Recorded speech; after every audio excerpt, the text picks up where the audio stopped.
Here's a tutorial in Premiere Pro 2018 on how to move only the video track or only the audio track.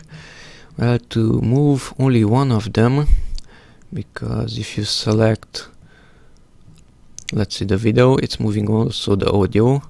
You can select the audio, but it's also moving the video. So to move only one of them, you have to lock, let's say, the audio.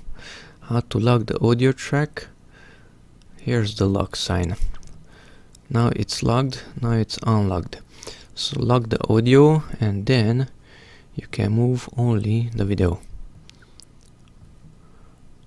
Of course, the audio and video is desynchronized now, and there's the red sign that they are not synchronized, but that's an option to move them separately.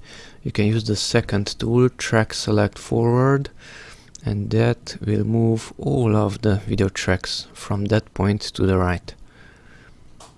Okay, that's it. Thanks for watching, and bye bye.